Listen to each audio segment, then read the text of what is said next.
So here's the deal. DOGE has been laying off a massive number of federal workers lately, and it's left a lot of folks talking, panicking, wondering what to do next. No one expects to get laid off, right? 2/3 of all jobs in the U.S. are with small companies, so layoffs can come from anywhere. So whether you're a large employer, small employer, government employee, a layoff is a layoff is a layoff. And the most important thing to think about is Don't sell your 401k without thinking about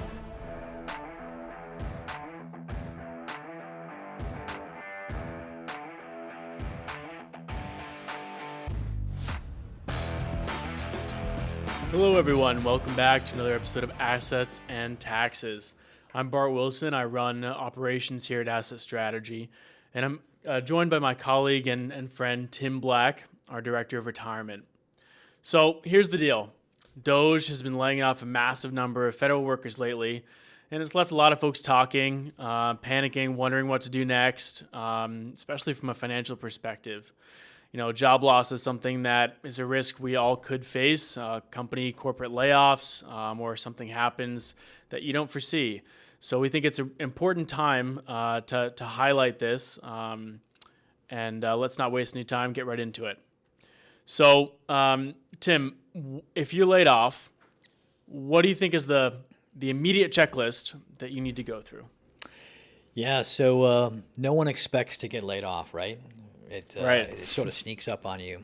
And it's not just DOGE, it's not just large company headline layoffs. When you think about it, 2/3 of all jobs in the U.S. are with small companies, so layoffs can come from anywhere. So whether you're a large employer, small employer, government employee, a layoff is a layoff is a layoff. And the most important thing to think about is, what am I going to do next? So how am I going to make sure I can pay the bills? How am I going to make sure that I've got adequate income to cover what I need to cover until I get my next job? So first things first, you're going to get that final paycheck from your employer when you're laid off. Is it for the time that you've worked? Is there a severance package? But make sure you understand when you get that last paycheck, did you get all of your paid time off for vacation that you had accrued?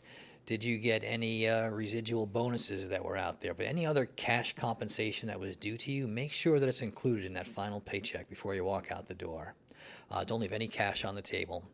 And then most of the folks who we talk to who get unemployed, get laid off, one of the biggest concerns they have is, what happens with my healthcare coverage? Yeah.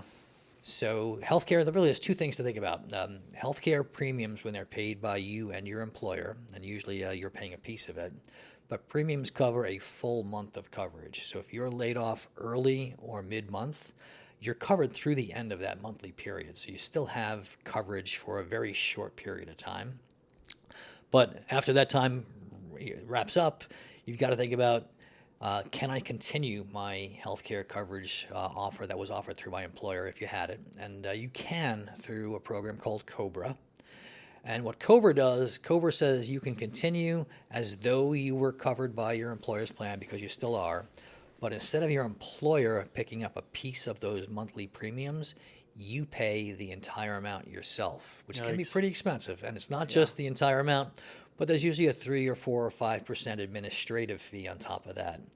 So COBRA premiums will be far more expensive than the healthcare premiums you were paying as a portion of your paycheck each period. It's good to know. Yeah, so it's not inexpensive. Healthcare is expensive for a lot of employees. It's subsidized by the employer, not 100%, but a big chunk. So COBRA is a very good solution, but it's a very expensive solution. So if you can't do COBRA, one of the things you can do is you can go out to your state that you reside in, and a lot of times the state has its own insurance solution for you, and a lot of times that can be substantially lower cost than using COBRA. Yeah, I think it's really important to consider, your cash flow, income in, and expenses out when you're laid off. Healthcare is a big part of that. But talking about income in, what is unemployment going to look like? Yeah, so first and foremost, you forget that while you were employed, a small withholding every pay period was to your state unemployment insurance solution. And so if you're unemployed, now's a chance for you to get paid back for some of the money that you paid in. So state unemployment benefits are available to you. Our advice typically is file for those as soon as you possibly can. The sooner you file, the sooner you get compensated. When you're unemployed, cash flow in is incredibly important. So let's make sure we don't delay the state unemployment benefits. We talked about the health care. So between health care and unemployment benefits, your immediate short-term needs, at least, are being covered. Most unemployed folks will then think about, well, unemployment may not cover all of my expenses. So now what do I do next? And so we talk an awful lot about, all right, so how can you manage some of your expenses? And we think that there's really two kinds of expenses. There's the fixed expense. I got to pay my rent. I got to pay my mortgage. I got to pay my kids' school, my car payment. But there's ways to negotiate around these. You can actually reach out to your lenders, let them know your situation, and look to see if they'd be willing to lower your interest rate temporarily. Really? Look to see if they can extend. Look to see if they'll let you miss a payment or two. They don't like you to. Yeah. But you can ask, and if they know your situation and you're a customer of theirs, there's a very good probability they'll consider your case. I think that's a good tip. I think that's a great tip, and could really make a huge impact for a couple months to help you get through. What about other ways to think about generating income during that time? Yeah, so we talk a lot about the gig economy. Yeah.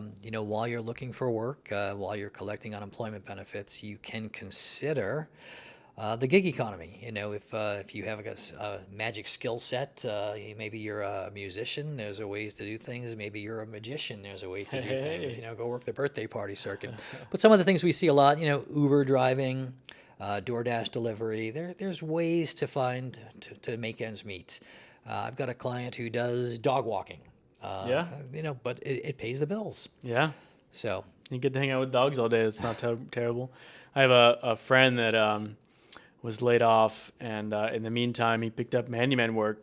Things like cleaning out dryer vent ducts. It's like a $20 kit at Home Depot, and walk around a neighborhood and could make hundreds of dollars in a day. So I definitely think that you can get creative. But I think that's really great advice.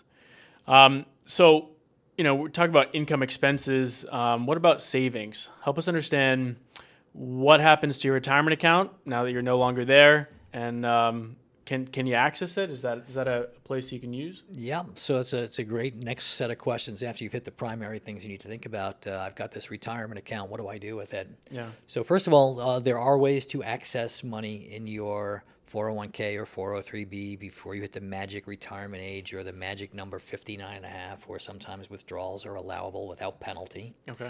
A lot of 401ks have what they call hardship distributions. So if you meet certain requirements and unemployment to pay the bills usually will qualify, you can take money out of your account. It becomes taxable to you if you haven't paid taxes yet. But nonetheless, your income just dropped too. So. But nonetheless, it's available to you. So if you have no other source of income, you can dip into that. We don't advise that, but it's certainly available.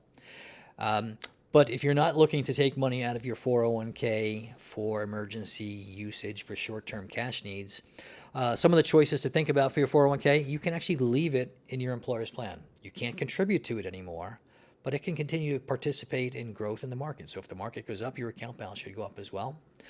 You don't have to leave it there. You can roll it into an IRA. So basically, you're taking it out of the employer's plan, keeping the tax qualification status, and set up your own personal rollover IRA account at the provider of your choice. It could be your local bank. It could be one of the national companies that's out there.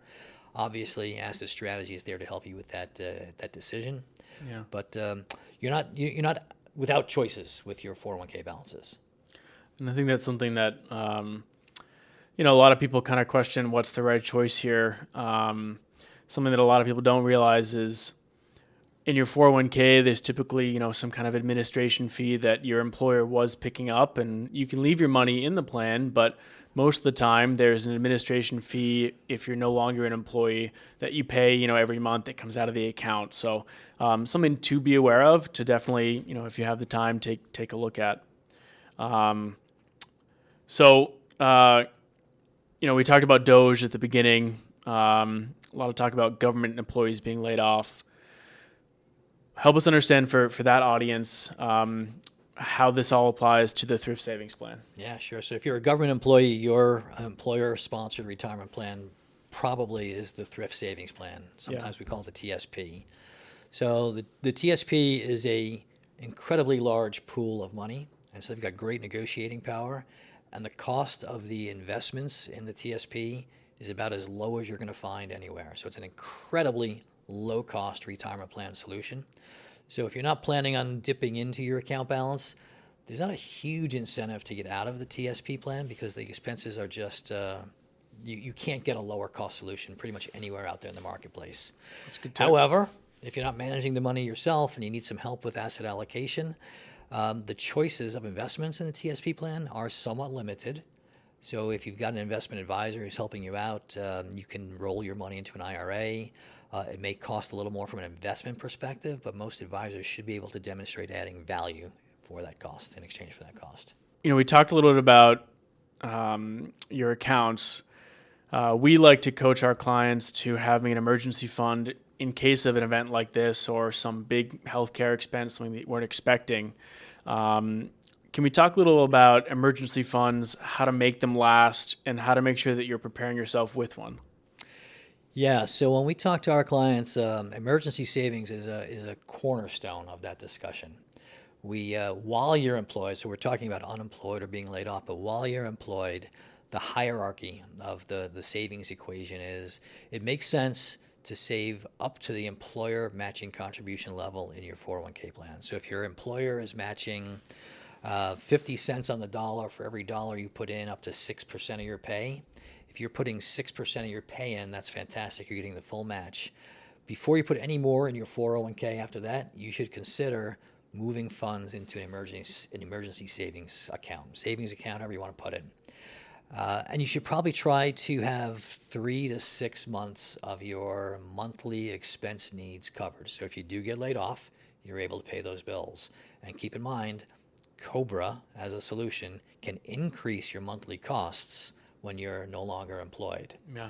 So the math equation is a little challenging, but once you set aside 3 to 6 months, we think that gives you adequate time to look for that next job, to get that new paycheck going. And to have peace of mind that you've got a couple months there set aside. Exactly. I personally have been unemployed and I've been laid off. I've used emergency savings in the past. I've gone past the 6 months, fortunately. But there are other solutions as well. You can have access to, if you own your own home, a home equity line of credit is a great solution. Tax-free.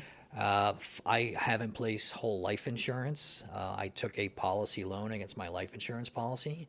And I was able to sit out long enough to find the right job for me instead of any job for me. So there are a lot of different solutions out there. Yeah.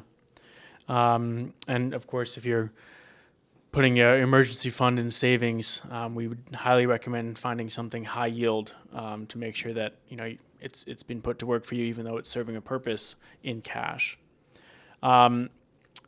So we talked a little bit about retirement accounts. This blip in your career was possibly unexpected, and it could.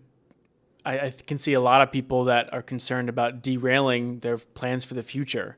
What can you do to protect your vision for retirement or the years ahead? Yeah, so maybe we look at this as an opportunity. If you're young enough, it might be time for you to think about, maybe I take a step back and I change my career path. And I get some vocational training. Or Blessing in disguise. I get some educational training so I can get a higher earning job in the future. Perfect opportunity for you to consider doing that. That's not the right solution for everybody. But, investing in your human capital, you as a person, makes a whole heck of a lot of sense. I believe in that. I believe in that wholeheartedly. There are a couple of other possible benefits or tax implications that we think it's important for our audience to be aware of. A couple of them are your stock options or your RSUs. What was the vesting schedules? Your HSA funds. If you've been putting money aside from a high deductible plan, triple tax exempt, those are still available. And now that you're not getting health care from your employer, that could be a way to a tax efficient way to help cover some of those medical costs.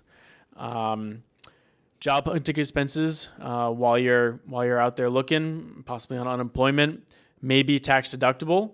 So we definitely would recommend looking into that. But importantly, if you're going to keep track of all of it, any time, any money that you're spending, travel for interviews, etc. And then, like Tim mentioned earlier, reaching out to lenders, negotiating, especially if you're early on in your career and you might still have some substantial student loans. I would highly recommend reaching out to student loans lenders in particular, letting them know and asking them to work with you. Mentally, we talked a lot about financially. Mentally, it can cause a lot of panic. Emergency funds are important to have that peace of mind to give you the time to get through. But what would you recommend mentally for really staying strong? Yeah, so you've been laid off from your current job. It's a blow to your psyche. Yeah. Treat the period of your unemployment period. That's your next job. So your next job is to actually spend time finding your next job. So treat that downtime as though it's a job. Don't sleep in, don't slack off. It's a 9 to 5 kind of thing. You're looking for the job that you're looking for. Treat it like a job. And I think it's important not to ignore your network as well. They say it's not what you know, it's who you know. It's important to know what you're doing, but having a network that can put you in front of the right people at the right time increases the chances that there's an opportunity that's right for you. So while you're investing in yourself and working hard to find that job, also continue to invest in your network, events, reaching out to people individually. Maybe you have a target company that you'd really like to work for, and you're trying to make a positive step in your career in the direction that you really want it to go. How are you engaging people at that company to build the network and maybe have someone refer you for something that they have open? So it's really important to get creative in how you network as well. Throughout this time here. Actually, we have a statistic in front of us here. 85% of jobs are landed through networking. So it's definitely something that shouldn't be understated. So just to cover some final action steps, we talked about taking control of your cash flow immediately. What's the money coming in? What's the money going out? That includes, unemployment, severance, any benefits, healthcare, like we discussed. Where's the money going to come from? Your emergency fund, maybe your 401k. I'd encourage you to kind of sit down and think about it so you're not caught off guard weeks or months down the road. I would also say, continue to be proactive. Continue to apply, but continue to network. Try investing in yourself and getting a new skill or trying something new, and just continue to move forward, right? The only way out is through a lot of the time. And then we talked also about your retirement accounts, how they could be accessible to you through a hardship distribution, but we would encourage you not to panic sell, right? Don't sell your 401k without thinking about where we started right now, right? Your cash flow, giving some thought to where the money's going to come from and how much is going to go. Tim, do you have any final advice? I mean, losing a job is tough, but the right plan can really turn it into an opportunity. Yeah, so losing a job can be difficult, both financially and psychologically. But if you've got the right plan, you can turn this into an opportunity. You can get plenty of free advice. You can come to assetstrategy.com. We are always here to help you. You can reach out to your inner circle of resources. You can use online tools. There are so many different ways to do this, but all the points you made, Bart, are directly right on point. Well, thank you for joining us today. If you like this episode, please subscribe and share it with someone who needs it. Look forward to seeing you next time on Assets and Taxes.